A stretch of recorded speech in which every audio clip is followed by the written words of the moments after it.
And with that familiar tune, I welcome you back to Wednesday Night Live. I'm your host, Ralph Lillig, and we're looking forward to having an interesting evening with you this evening. As I do every week at this time, I want to remind you about Compassion and Hope Pregnancy Center, 478-HOPE. Compassion and Hope Pregnancy Center, and I'm going to read their mission statement as I always do, is more succinct than I can be. Compassion and Hope Pregnancy Center is a Christ-centered nonprofit ministry offering life-affirming alternatives to abortion and compassionate care to those who face pregnancy and abortion-related issues. Very straightforward, very simple.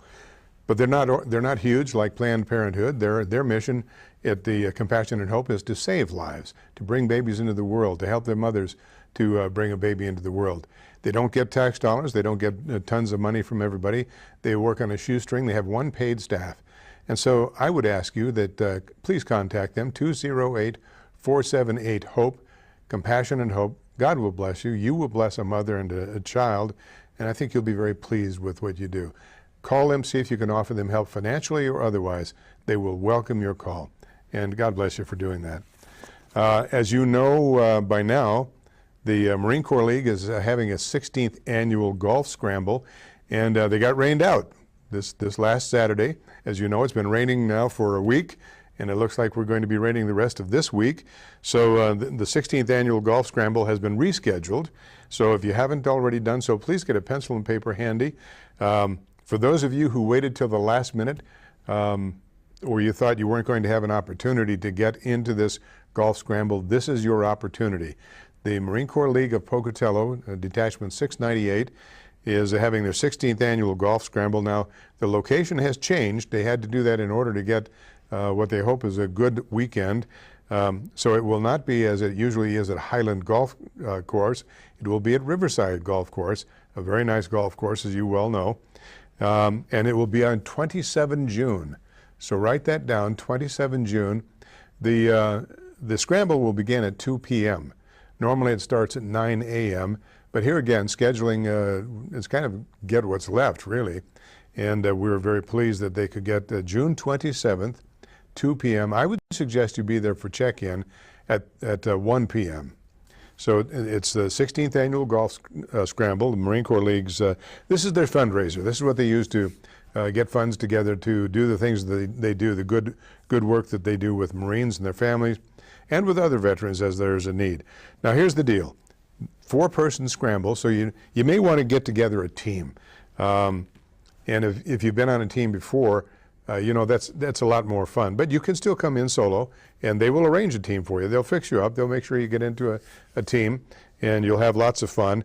There'll be prizes for longest drive and closest to the pin, prizes for first, second, and third, and last place. I think there's going to be one for last place. It's only $60 a person. You can't beat that. Greens fees and a bag lunch and a soda or beverage, $60. You just can't beat that.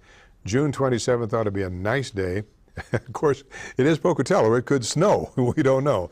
But we expect it'll be a little more amicable, a little more amenable than it was this past Saturday. Now, that is a Saturday, June 27th. That is a Saturday. So here you go. Here's who you want to call. As usual, and as I've said in the past, call Stan Brangham. Stan Brangham, you can reach him at 237-3607, 237-3607, or Ron Tapia, and by golly, I've got the wrong phone number for Ron. Let's see if I can get the right phone number here.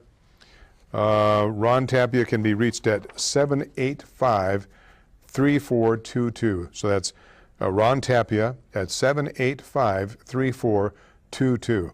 Now, don't wait till the last minute. June, a lot of people, I realize a lot of families are going to be out of town for spring break or vacation or whatever it is, but a lot of people will be right here. This is a nice town to take your vacation in, right here. There's so much to do here. So, and you may be one of those golfers that likes to golf in June. This would be a good one. So, Stan Brangham at 237-3607. or Ron Tapia at 785-3422. If you fail on both of those, just contact the Marine Corps League. Here you can get their number through the Bannock County Veterans Memorial Building. They can give you a number there. Also, the Marine Corps League, and this is part of this fundraiser, They have their annual, what has become an annual event actually, and that's their annual rifle raffle. This year it's a rifle and a pistol. It's an M1 Garand. It's service grade, which means it's ready to go. 30-06 caliber. It's a hunting rifle, hunting grade rifle. Obviously it's a military rifle, but you can certainly hunt deer and elk with it, or whatever else you know, bear. It'll take down a big trophy animal. There will be a drawing for this on Saturday, July 4th, and that will probably, let's see, where's that going to be? I think it's going to be at the Veterans Memorial Building, but at any rate, we'll get that for you. Anyway, what they're going to raffle off is an M1 Garand and a Rock Island 1911 45 caliber pistol. Rock Island makes a pretty good weapon, very smooth firing. It's 45 caliber. That's a wonderful, it's a very good home defense or just a plinking, whatever you want to do, target shooting. Now here's the deal. For $10, you get 2 bites at the apple, unless somebody beats you to the win. So let's say you've got, let's say you buy $100 worth of tickets, 10 tickets. If your first draw doesn't win, they'll take that ticket and throw it back in the bucket. You get a second chance. If somebody pulls one of those, your ticket still goes back in the bucket, so you get a chance. So you can't beat it. Normally the tickets are $10 for one weapon or one item. In this case, you get two bites at the apple. Now here's the deal.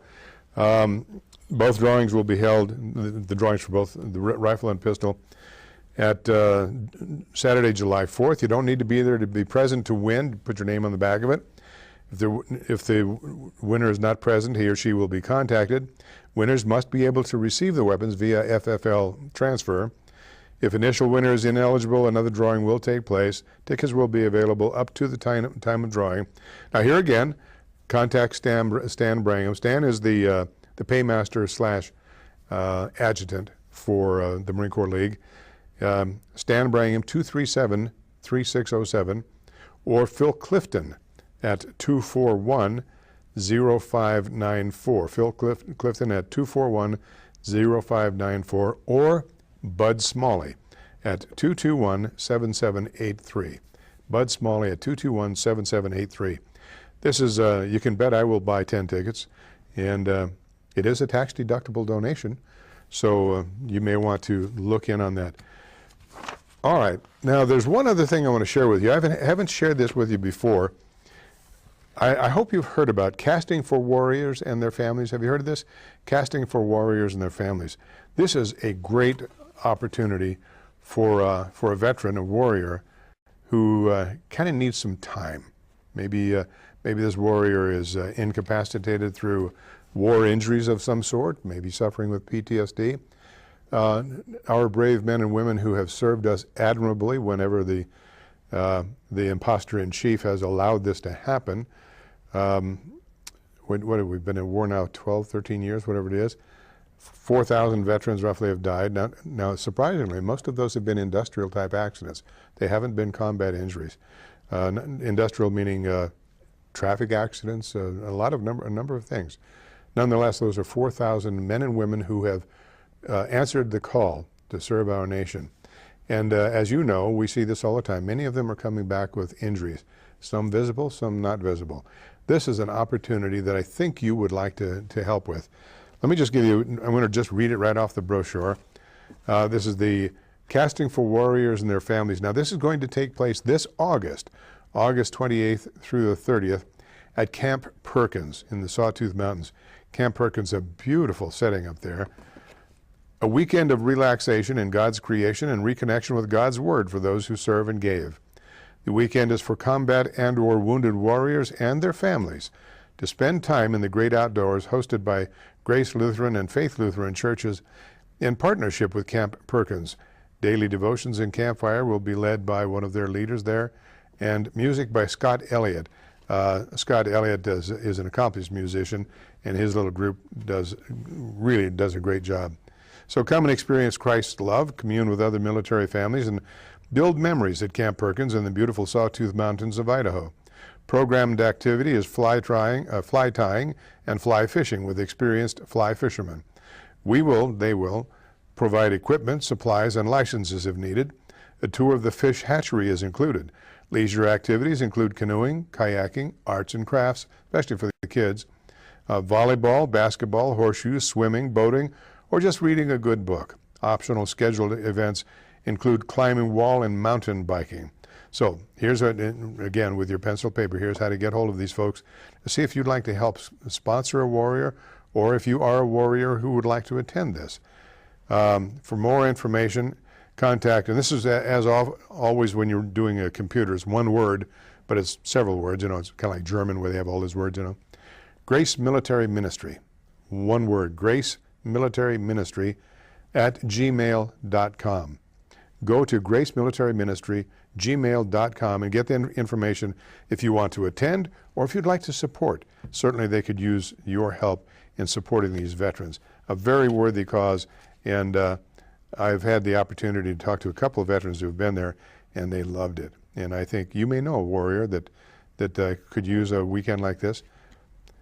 So, Casting for Warriors and Their Families. If you get confused about it, contact Grace Lutheran Church or Faith Lutheran Church, and they can give you the information on the phone. They can put you in touch with somebody, but you may want to follow through on that. Last time we got together, we were talking about this filth campaign that is happening in schools, and the surprise that some students had thinking that they were going to go to a seminar to learn about bullying and how they can help to alleviate bullying. And instead, they were bullied by the LGBTQ community in an obscene and degenerate way. Now, I didn't want to leave that up in the air, so we're going to tag on to that in a couple of minutes. But before we do that, one of the hot things in the air right now, one of the hot things going around, whatever it is this whole thing that happened down in Baltimore. And what a mess that is. What a mess that is. So I thought I'd share something with you. I'm sure you've seen this on television. If you watch Fox News and sometimes on CNN, you're not going to see anything worth watching on MSNBC or CBN or whatever that other is, CNBC. But on Fox and sometimes on CNN, you'll see something, and they do talk to some people. Now, CNN takes a liberal slant.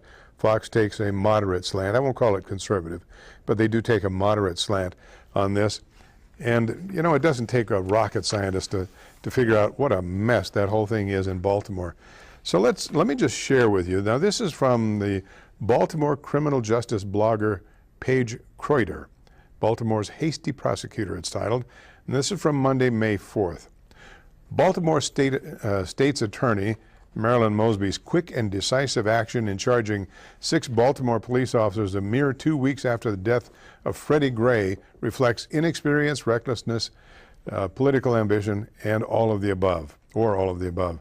Alan Dershowitz. Now, Alan Dershowitz is a liberal. I mean, it's not like he's slipping out of the back room of Fox and coming here and beat you up with some ultra-conservative stuff, which you won't find that on Fox. But Alan Dershowitz, the noted defense attorney, sharply criticized her for using her charging power as crowd control.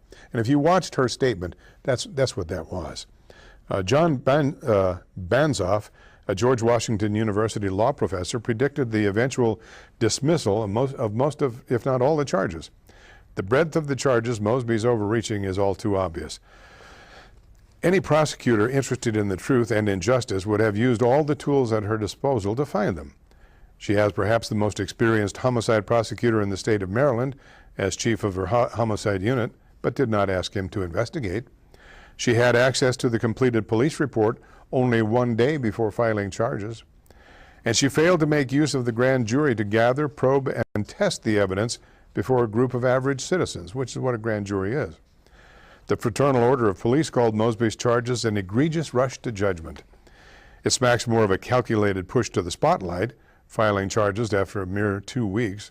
She conducted her own parallel investigation using her police integrity unit, the only unit for which she fails to list a supervisor on her website. She received the autopsy report the same day as her press conference announcing the charges. Matter of fact, it was something I'm told about 15 minutes before she announced. In her haste to step into the national spotlight, she circumvented normal charging procedures by grabbing a member of the sheriff's office to file them for her. Her actions appeared calculated for maximum surprise and effect, and she got it. But she was so hasty, she drew up warrants for the wrong people. And her arrest of 2 of the officers for making an illegal arrest was itself illegal. Had she taken the time to discuss it with the police department, she'd have avoided an embarrassing and unjust result. Now, I don't think that's what she's looking for. I don't think she's looking for anything other than her definition of justice to pacify the rumblings of the citizens. Published ethical standards prohibit the use of a prosecutor's powers for political or personal purposes. They demand that prosecutors be fair and objective and protect the innocents. Instead, Mosby, without all of the evidence yet available to her, pandered to the protesters by saying she had heard their call for no justice, no peace, and promised to work for justice for Freddie Gray, an ethical violation for which a former prosecutor immediately blasted her. I had years ago, I remember, I think I shared this with you once before, after a very trying court trial that I was involved in, and afterwards I asked the assistant attorney, city attorney in the city of Los Angeles, I said, I don't get it. The arrest was textbook perfect, everything by the book. How in the world could I be charged with a crime when I did everything by the book? Where's the justice? And as the prosecutor turned me actually toward him and gave me a look like I'd grown an extra head, and he said, Ralph, in court you don't get justice, you get law. So, but she's going to get justice. And what does justice translate here? Justice here is retribution for the people in the city of Baltimore. The people who feel so aggrieved by this whole action. For those who feel gratitude to Mosby because of the result, the stemming of the violence, the charging of police officers, etc., their thinking is understandable but misguided. Switch the players and the decisions, for example. Suppose Greg Bernstein was still in office and 2 weeks after Gray's death announced that he did not find criminal culpability. Wouldn't we all agree that he could not possibly have taken his time to reach the right result? And would we not also be suspicious because his wife was a major player in police operations not long ago? People who approve of Mosby like the result, but the process is more important for the integrity of her office. We have to be able to trust that no matter what, the top prosecutor will act without bias or influence, whether it be from a mob or a relative or a campaign supporter like the Gray family lawyer Billy Murphy. Mosby has undermined the cause of justice rather than promoted it in her haste. She has created an expectation of guilt and conviction. But her own charging documents do not even support the most sensational charge of second-degree murder, and they raise multiple points of doubt about other charges. If no convictions occur, many will blame the system as unfair or unjust, when it may have been Mosby's own lack of competence and or ambition in bringing charges so quickly. However much her performance raises her to star status, she will have dealt a blow to the justice system.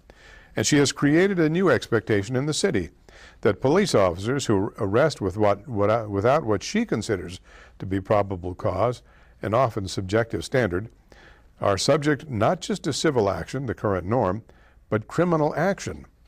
Mere mistakes or judgments exercised under duress can land them in the pokey. How about Mosby's own mistake? Her case against the 2 arresting officers rests upon an illegal arrest. She says the knife that Freddie Gray was carrying was legal. But according to the Baltimore Sun, the police task force examined it and said the officers were indeed correct. The knife was spring-assisted and therefore prohibited. If so, it was Mosby who made the illegal arrest and could be charged under her own theory of false imprisonment and sued to boot, since she forfeited her immunity from civil action by doing the charging herself. If I were a Baltimore police officer, I'd be looking for another job immediately. And as a Baltimore citizen, I may start looking for someplace else to live.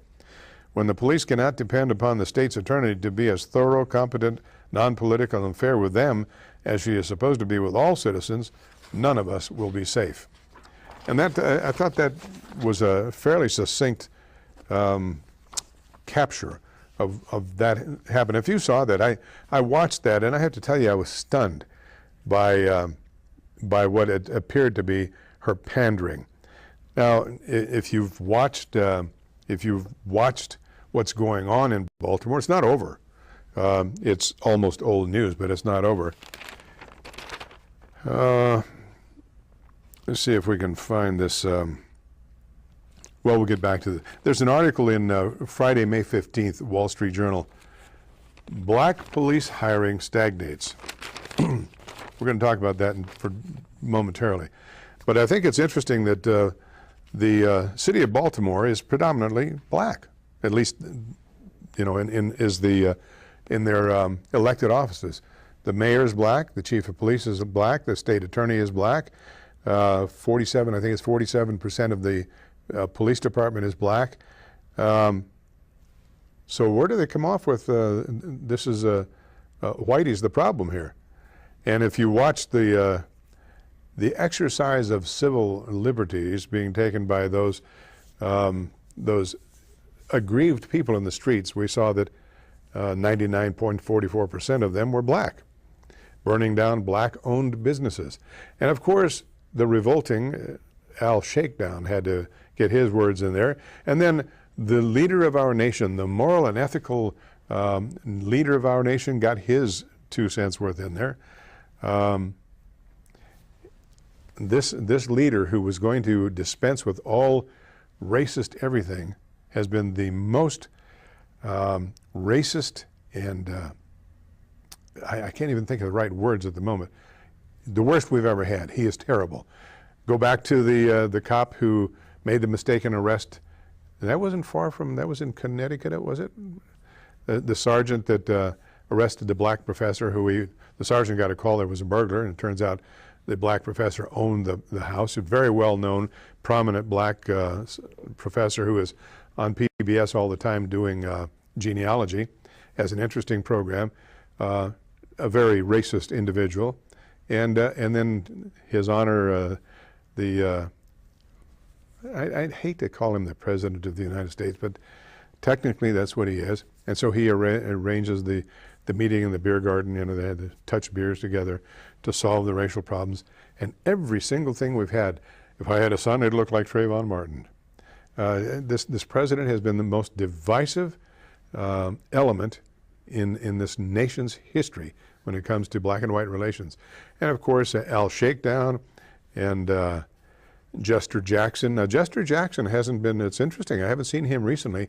I think maybe he's trying to keep a little bit lower profile since his son and daughter-in-law went to the joint for being crooks, both of whom were elected officials, as you may recall. I think he was the elected official. I think she worked for him in some capacity. Both attorneys, I believe. But Jester Jackson hasn't been jesting lately. But Al Shakedown, boy, he never misses an opportunity. Now, all of that stuff about Freddie Gray brings a very interesting point. Remember, Trayvon Martin was this misunderstood youth. Turned out he was a plain old thug. Ah, Lillig, you used thug. That's the new N-word. Did you see that on television? Some idiot attorney, a black attorney who is obviously a left-wing radical, commie, pinko, bedwetter, whatever, he has decided now that thug is the new N-word. Well, we'll talk about that in a moment.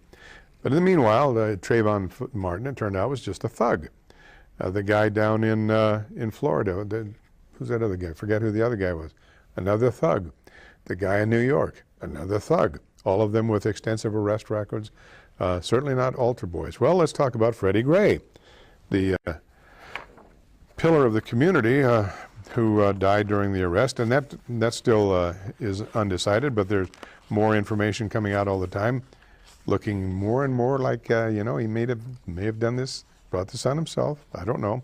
This is from the Daily Caller, April the 28th. It's a little bit back. Freddie Gray had a long rap sheet. Rap sheet, of course, is arrest record. Freddie Gray, the deceased man at the center of the unrest in Baltimore, had numerous run-ins with law prior to his fatal detainment in April, with offenses ranging from felony drug possession to assault.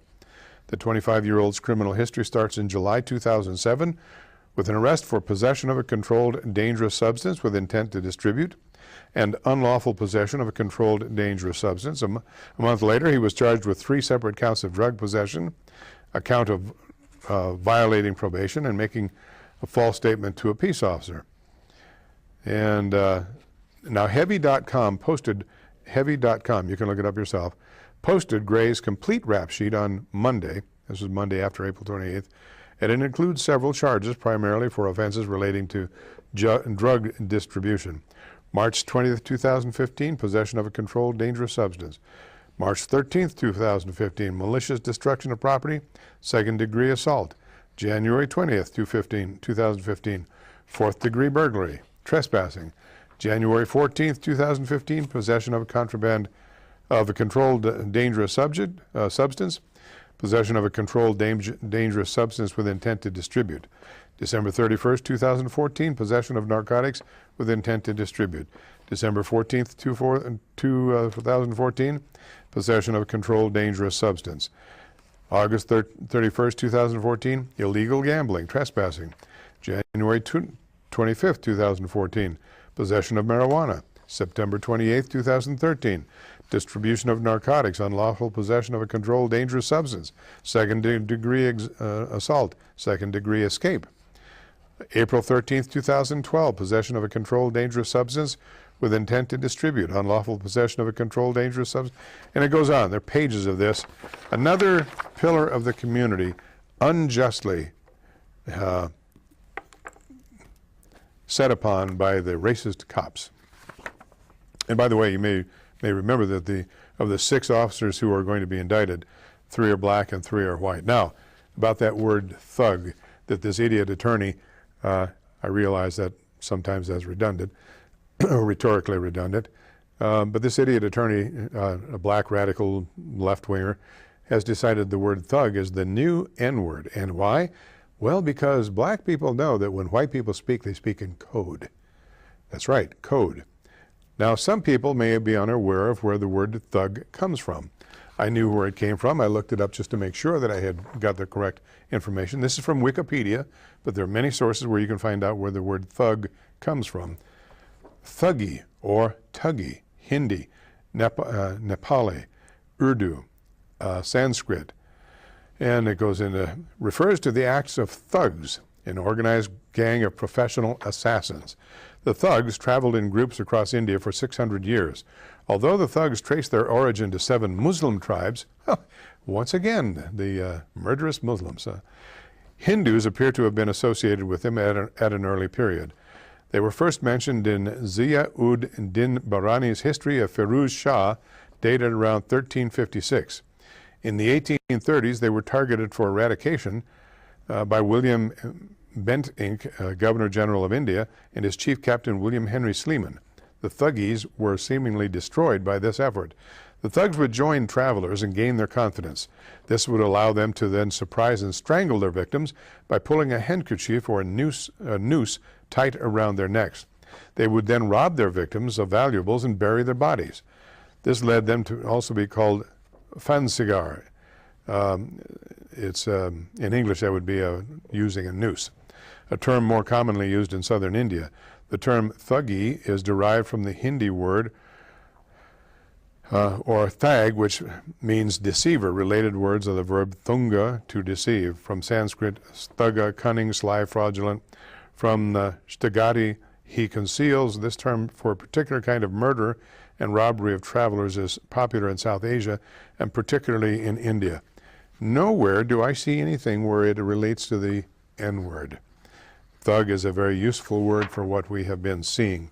And I will continue to use thug, and you may decide for yourself if that makes me a racist because I use the word thug. I have used the word thug with whites, Hispanics, blacks, Asians. So you decide for yourself what that means. All right. No, I wanted to read this very, very briefly. I'm not going to read the whole article to you. Black police hiring stagnates. And I'm just a couple of snippets here. Departments struggle to recruit and retain African Americans, in part because of black distrust of police departments and possibly outdated hiring criteria like overly strict background checks or physical requirements. Overly strict background checks. What does that mean? About 58,000 black officers were working in the U.S. in 2013, compared with about 55,000 in 2007, but the percentage of black officers as a share of the total remained flat at about 12%. And as you know, if you watch the news or read about it, the population of the entire country, the black population, is somewhere around 13 to 14%. 12%, that's not inconsistent, really. Experts say distrust of police by African Americans and the inability of many young blacks to pass police background checks and application tests have made it hard for departments to recruit more black officers. Black candidates face several hurdles, including written tests that may not be culturally neutral or simply outdated. Extensive background checks, credit checks, and mental health checks also tend to reduce black recruits. You know what, I'll just leave it to your imagination and let you know what that means. I can tell you that in 1986 I completed a report for the chief of police in Los Angeles because there was Mayor Bradley, a black mayor, and a retired lieutenant of police from LAPD who hated Darrell F. Gates and who had been told because of his racist views, that is Bradley, the new mayor, that he would never make captain on the police department because he was just such an out-and-out racist. You say he's a black man, how can he be? Well, he was. But he's also a liberal Democrat, and he had an axe to grind, and when he finally got into the mayor's office, he decided to take that axe to the neck of the LAPD. One of his complaints and his Democrat supporters was that there weren't enough black officers on the department. He wanted to know why. Well, I did a study, I had to do a study, and it turned out that in the black community, 85% of those who would be normally eligible to be a recruit in the police department either had extensive police records or arrest records, or were on probation or parole, and they couldn't even meet the most basic of criteria, and that is being a law-abiding citizen. So the city eventually lowered their standards. Oh, I'm sorry. They rearranged their standards so that they could meet criteria that would be more favorable to a certain segment of the community. And they decided that the police department had to be, I think they came up with a number of 14% black, even though the community was about 12%. They decided that the department had to be at least 14% black. I'm always reluctant to use the word African American, and I'll tell you why. I have a friend here in town who is from South Africa. He's as white as I am, born and raised in South Africa, but he's white. Is he an African American? Well, if you're going to use a term of such general description, then of course he is. But he certainly doesn't fit in the category of being black. I worked with a fellow in California City. He and his wife were both from South Africa, born and raised. Were they African Americans when they became American citizens? Yeah, I really, you know, when they start inventing new labels for people, it gets to be somewhat problematical. All right. Now, remember I told you that last week I left off, I had just reported to you about this degenerate show that had been put on by some LGBTQ people who were supposedly going to teach young people in high school about bullying. And you know, this whole campaign about bullying, it appears the more I learn about it, the more I read about it, the more I see that this is really, what is the word? There is a word, I can't find the word. It's a cover, really, and it's to say another way to intercede for the youth who are experiencing questions about their sexuality. We'll put it that way. It's a cover. And it also opens the doors for young people to be cast into situations. We have one right here in town, all under one roof. Now, I've never stepped foot in the place. I know the people who founded it, and they are avowed homosexuals. Their lifestyle is homosexual. They are not just same-sex attracted. They are practicing homosexuals. But they are providing a safe environment for youth who may be questioning their sexuality. In my opinion, most of those, I'm not saying this one is, but most of those are little more than recruiting depots or training depots to finish the job of initiating these youth into this lifestyle. Certainly those degenerates that showed up in the schools back there, and I think it was in Indianapolis or Wisconsin, somewhere around there, who had their drag queens putting on their filthy show and talking about various degenerate sex acts. They were not there to talk about bullying. They were there to fully expose their degenerate lifestyle to these young people who apparently were quite shocked, as were their parents. Now let me just read something to you. I've read it to you before. I will read it to you again, but it is well worth reading because it doesn't stop. The push, the constant drumbeat for the LGBTQ community, and remember what that is: lesbian, gay, bisexual, transgender, queer. These are people who are practicing a lifestyle antithetical to everything that most godly people, and by that I mean Christians and Jews, would subscribe to. Remember this statement: the greatest single victory of the gay movement over the past decade has been to shift the debate from behavior to identity, thus forcing opponents into a position where they can be seen as attacking the civil rights of homosexual citizens. And this is from this book that I've recommended to you on many occasions, The Homosexualization of America by homosexual activist Dennis Altman. And I urge you once again, The Homosexualization of America. Get this book. Read this. I don't think you can find it newly published. You'll have to find it on the secondary market, which is good because you'll probably pay a penny for it, plus postage, which could be $4. So for $5 you can get this. It is an eye-opener. You will be astonished at what is happening. All right. So let's talk a little bit about this. By the way, while I'm talking about books, here's a little one. I've mentioned it to you once or twice before. I'm going to mention it again. You really need to get this. It's very easy reading. Is God anti-gay? It says, the printing is on gray background, so is God anti-gay? And other questions about homosexuality, the Bible, and same-sex attraction by Sam Allberry. Sam Allberry is a minister. He's a Presbyterian. I believe he's in England. And it just says on the back, Christians, the church, and the Bible seem to be out of step with modern attitudes towards homosexuality. Does the Bible prohibit gay marriage? How can we oppose people who are in love and just expressing how they were made? Can God really be anti-gay? This short, readable book offers a positive and liberating way forward. It explains clearly and simply what we can say with certainty from the Bible about marriage, sexuality, and same-sex attraction. Sam Allberry, this is the author, is, boy, this is difficult. Sam Allberry is Associate Pastor of St. Mary's Church, Maidenhead, United Kingdom. He is the author of Connected, Living in the Light of the Trinity. Is God anti-gay? Go on the internet and see if you can find that. A very easy read, quick and straightforward. It dispels a number of things. And it points out once again that the church and Christians who are practicing their religion do not hate gays, homosexuals, same-sex attracted, lesbians, gays, bisexuals, transgenders, and queer.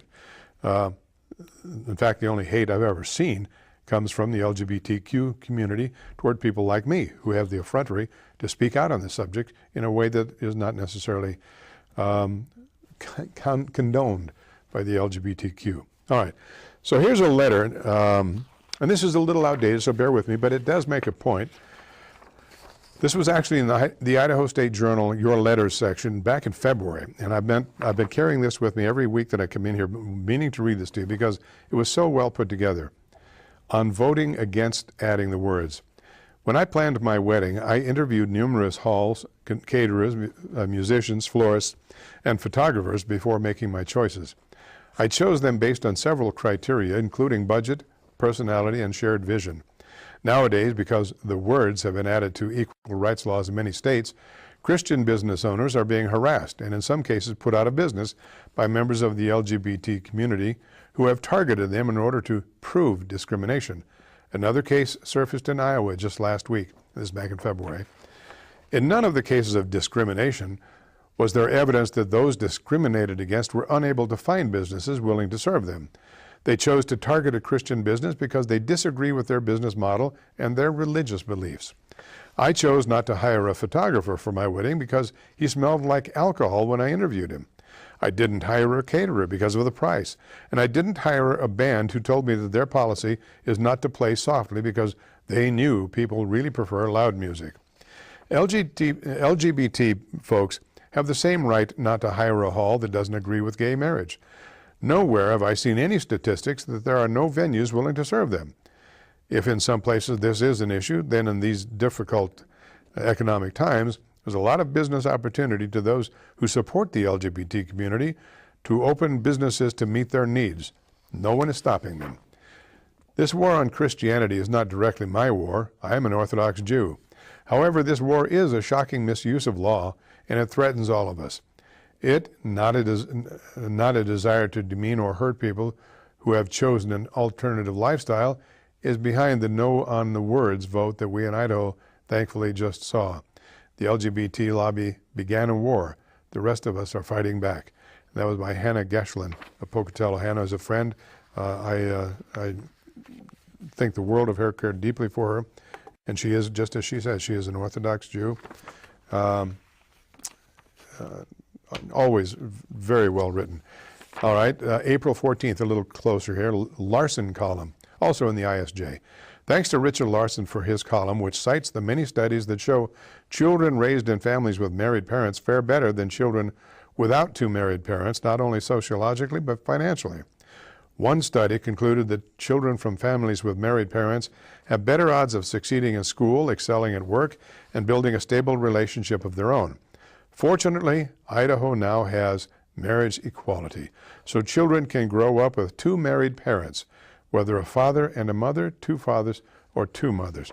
And that's by Muriel R. Roberts of Pocatello. Muriel, as you may have guessed, is quite liberal, and she has not yet learned that same gender families have problems that normal standard families can't even guess, because they are not the norm. All right. Now this is the thing that I really wanted to share with you. This is from the Rush Limbaugh show, May the 1st, so it's about 2 weeks old. I thought it was one of the best, and I have to read this now. I'm reading his shtick, so it's a transcription of what he said on the air, but I thought it was so well done because he was just speaking to the audience, but he cleared up, hopefully in many minds, a misunderstanding, a misconception that has caused a great deal of grief. A lot of people say, how can the LGBT community have such power? And, well, I'll just read the transcription to you. So this is the Rush Limbaugh show, Friday, May 1st. How tiny political minorities get their way. Rush. And now I'm speaking Rush. Yesterday on this program, I asked a very important political question, and I did not provide the answer because I wanted to see what kind of answers I got. Sort of a status report, kind of, to figure out just how up to speed some of you in the audience might happen to be on something that's important. On this program, some time ago, within the past year, it might have been last December, I ran into a story that said most millennials, most of the people under 35 in this country, think that the gay population of the United States is 30 to 35%.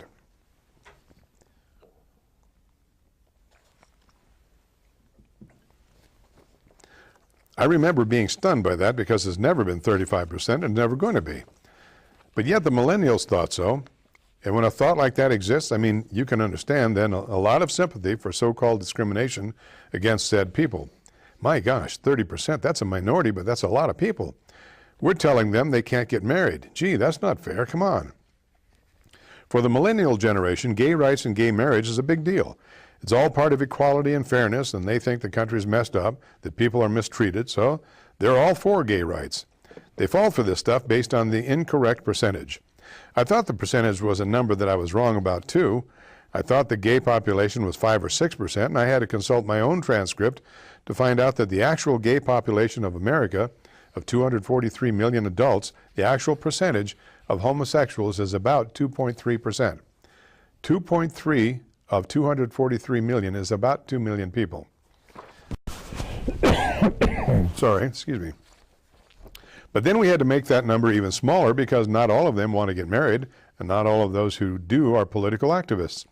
So the number keeps getting smaller when you ask what percentage of the adult population of the country is actually politically motivated and activist on the issue of gay marriage. You're not talking about fewer than 1 million people. What you're now talking about fewer than 1 million people, which is a lot of people, but expressed as a percentage of 243 million is tiny. Okay. The question thus was, how can such a small number of people come to so dominate the American political system? How can less than 1 million people cause the havoc that they caused in Indiana recently? How can so few people end up closing down businesses like flower shops or bakeries or photo shops and what have you?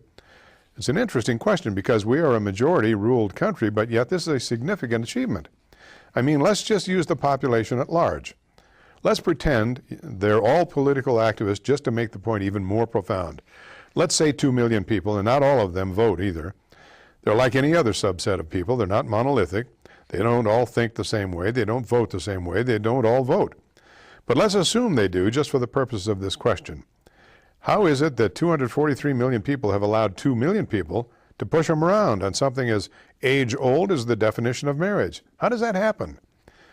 I posed this question yesterday, and now let's use the real number, 2 million people. Roughly 2.5 million people represent the gay population of America. Now you think that's tiny, probably because you are under the impression it's much larger, like the millennials are. And this goes to answering the question, by the way.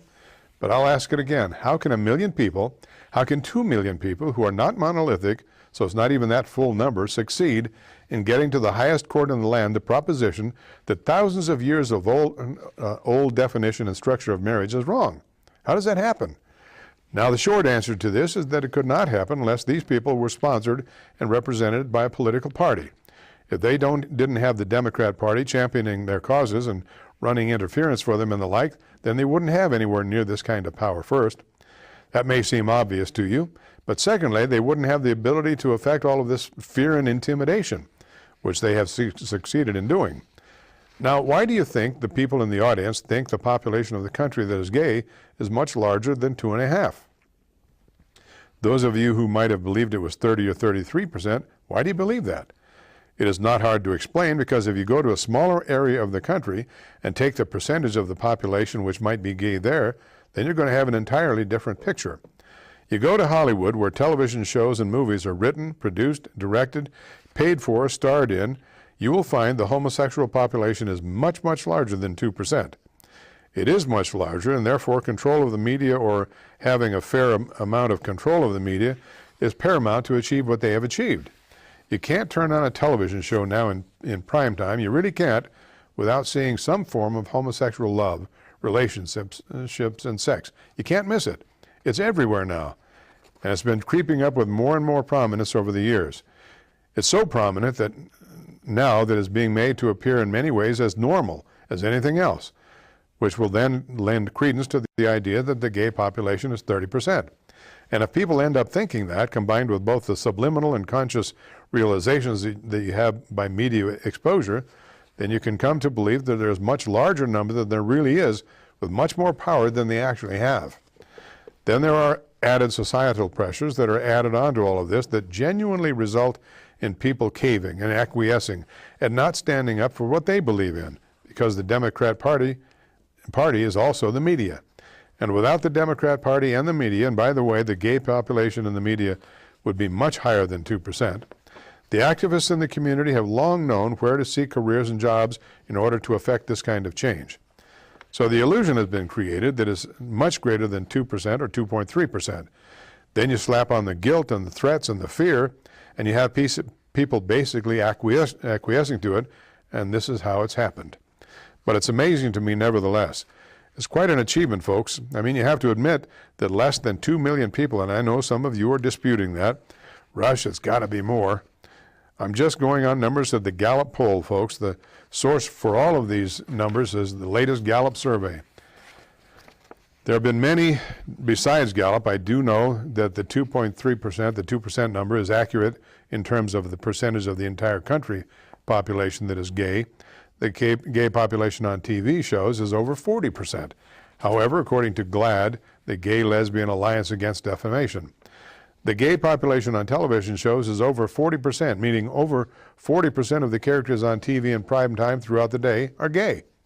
Here's the actual stat, 2014 from GLAAD. Out of 813 primetime broadcast scripted series regulars, 32 will be LGBT this year. So I left out 3.9%. So I left out a decimal point. It's 3.9% as opposed to 2.3%, and it is climbing. But if you concentrate it all in prime time, it appears to be even more. But forget the characters. Now you got to look at the issues. The subject matter of these shows, like the Sunday night episode of Madam Secretary that he had described this earlier. Don't worry, I'm not going to get into it all again today. Suffice it to say that if you missed the show, Madam Secretary, if I could explain it to you in one line, gay rights and gay issues is more important than the state of the Israel and the safety of the Middle East, which was the subject of the show. 40 primetime shows feature gay characters, gay storylines. But then House of Cards did the same thing that Madam Secretary did. The plight of gay people was more important than our policy with Russia, more important than defense policy and so forth, and you got to give it to them. They've taken over these industries and they're using it to politically promulgate and promote their political power and project it. That's what it's for. Anybody can do it, and they are. So that's why such a small percentage can affect so much major change. They're willing to try, they're willing to use it, and others are being docile and relying on somebody else to do their opposition for them or what have you. Can I take you back to Indiana, for example? This is likely to infuriate some people, but I just want to use this as an example. We talk about Sharia law on this program quite a bit as it relates to militant Islam. And Sharia law, people warn about it constantly, about what militant Islam intends and how militant Islam intends for people to live. Sharia law supersedes all other. It's Sharia law that allows women to be stoned for not wearing face cover. Sharia law is what permits homosexuals to be stoned to death in Iran. Sharia law, believe me, you wouldn't want any part of it. I mean, it's basically the 7th century religious beliefs as the law of the land on a daily basis. I mean, it's a giant constriction on freedom. What happened in Indiana with this whole notion of, would you serve pizza to a gay wedding? You saw the reaction on Twitter, Facebook, all of the social media. You saw the media descend on these businesses, thrust microphones in innocent people's faces, people that had done nothing, and ask them, would you cater a gay wedding with your pizzeria? No, my religious beliefs state that I cannot, said the whole country. And the whole country descended on that little pizzeria in a town of 2,000 people, and they didn't know what to hit them. All they were doing, all that young woman from that family was doing, was telling people what her religious beliefs are. She was standing up for her own. You saw what happened. That is a great example of how Sharia operates. You will do this. You will think this. You will like this. You will behave the way we're going to tell you to behave, and you will respect it, and you will like it, and you will profess that you like it. And if you don't, then this is what's going to happen to you. Sharia does not permit freedom of any kind. It has its requirements, its law, its guidelines, and if you're caught in violation, that's too bad. And there's no court per se. So to me, it's fascinating to watch all of this happen. Now, one of the things I do, I've often said I live life by watching other people live it. I mean, I have my own life too, but I observe life in many ways by living it, vice versa, live life by observing it. I'm fascinated by how people win elections, fascinated by how people gain political power politically, particularly minorities, and it takes two to tango. I mean, take any political minority and you want that's seeking majority status, even though they're not the majority, they can use all the intimidation tactics in the world they want. As a victim, they're entitled to break the rules because they're the aggrieved and so forth. It's fascinating for me to watch it transpire and watch hardly any opposition rise up against it. It's the only way it can happen, no pushback. And it's exactly what's happening. We're being run, this country is being run by a veritable minority, and that is of liberalism. Liberals are a minority of thought. The percentage of the country that's liberal is less than 50%. It's not a majority, but where are they? They're in the classroom. They're running colleges, universities, high schools, school systems. They're running the media, news, movies, books, television shows. So the impression, particularly with the content or the control of the media, the impression is that they're much larger in number than they are, much more widespread than they are, and much more powerful than they are. Well, they are powerful because they own these institutions. So that was from Rush Limbaugh's show, Friday, May the 1st. Now, I've shared with you on a number of occasions a couple of things that I've suggested you might want to read. I hope you will. One of them is The Overhauling of Straight America by Marshall Kirk and Erastus Pill. And I believe Erastus Pill is a pseudonym. The Overhauling of Straight America. And it gives a point by point, if you will, on how the homosexual community will take over, how they will force the rest of the country. The was it 2.3%? Let's say that 2.3% is LGBTQ. They're going to force the other 97.7% of us to accept their will. And they have a game plan, and it's The Overhauling of Straight America. You can go online, and you don't have to buy this. Just go online and just look it up, The Overhauling of Straight America, and you can run off your own transcript. It is astonishing. And what Rush said in his commentary there is right out of their playbook, right out of the book that tells them how to take over the country. Now, I've shared it with you many times. I'm going to share it again. The homosexualization of America, it's a must-read. Mom, dad, grandma, grandpa, aunts, uncles, brothers, sisters, anybody who's in a position to influence our youth and bring them the truth, you need to read this. You have to understand how this 2.3% of the population has achieved such extraordinary power. Another book that I always recommend to you, and here again, you can buy this on the secondary market. I suggest you do so. After the Ball, How America Will Conquer Its Fear and Hatred of Gays in the 90s. Now, this book was written in the 90s, but the game plan and the theories and the messages are just as cogent today as they were in the 90s. You need to read this, After the Ball. Go out, here again, you can probably buy it for a penny, maybe a $50, and then you pay the postage. You have to, it's like anything else. I was asked by a friend once, he saw a copy of Mein Kampf in my library, and he said, why would you have Mein Kampf in your library? And I said, if you don't know what the enemy is saying, how are you going to defend yourself? It's as simple as that. Well, we're just about out of time, and I'm so glad that you were able to join me. We will look forward to seeing you again next Wednesday. If we don't get rained out, and it's been raining all week, and it's supposed to rain all the way through this weekend. If we don't get rained out, we're going to get into some more. I've got a whole stack of stuff to talk to you about Sharia and Islam and all that other stuff. In the meantime, remember to pray for our nation. God knows we need His help. Pray for Israel. They need God's intervention. Pray for our families. God bless you. Please join me again next week. If you've seen this and you get it, if you have a way of getting it, share it with your friends. God bless you. Good night, folks.